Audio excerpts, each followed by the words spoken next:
Okay, we got a missing button here I want to replace, so I pull this stuff out and toss it, and that's why they put on these extra buttons, is so I can rip them off. So I'm going to, probably not best to use the scissors. I don't think this will, yeah, I can't really get in there and get it. It's a good, it looks like it was a strong thread, and maybe it was exposed to a lot of force in some way to make that last button disappear. I want to make sure that I use a nice strong thread for this, and I just so happen to have a nice strong white thread that's the strength of 12 pounds per square inch. So I'm going to use a Speedy Stitcher here. Use this nice white thread, which I put this thing around because it keeps unraveling, but it doesn't help a lot because it still unravels. That's why I'm saying that. Alright, so I got my modified Speedy Stitcher, and I keep my needles attached in, just kind of line things up. I like to use the groove on the left side. That's just kind of a habit I've been developing.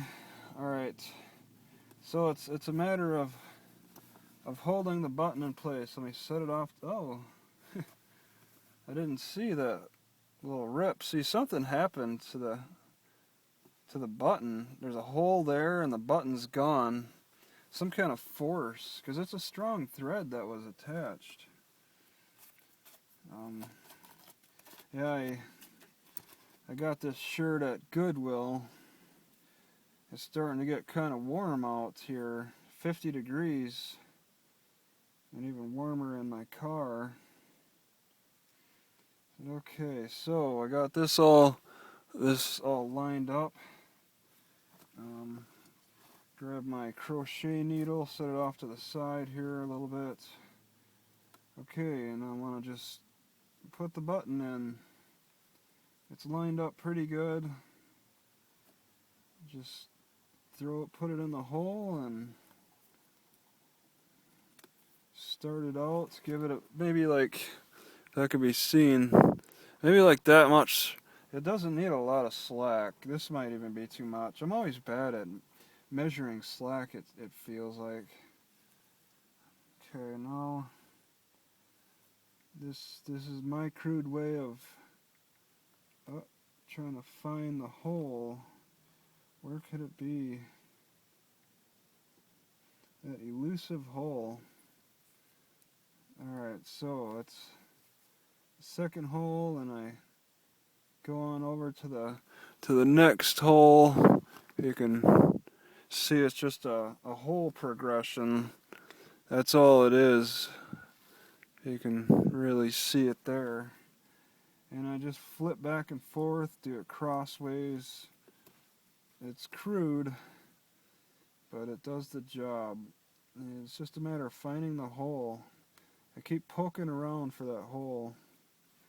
Eventually get through. And just keep going along until you're happy. I mean, at 12 pounds per square inch, I just put 4 stitches in. You know, that's 40 pounds of button strength. So this shouldn't be going anywhere anytime soon. Granted, this other button, this other string used for it is pretty strong. They could be reinforced too, but I don't know. I'm not that. I won't take that. I'm not into that kind of initiative. I have one extra button. If I do happen to lose one, I'll consider it more seriously. But yeah, this is pretty much done. See, I used too much. but I usually I like to take up. I usually like to over sew a lot, over engineer. One thing that might look bad is me tying the knot off at the end. If I would have sewed it the other way, I would have the knot on the inside. This is probably a mistake that you could probably. I mean, I kind of don't care, but if you really cared, because it can look kind of bad, you could put that knot on the other side. Whoops. Okay, and then knot tying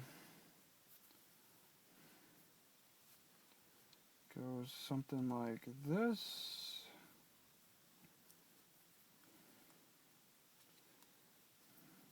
And that's a good knot right there, but I have a bad habit of overdoing things when it comes to sewing. Another knot, a second knot, and then just to be safe, a third knot. I get carried away.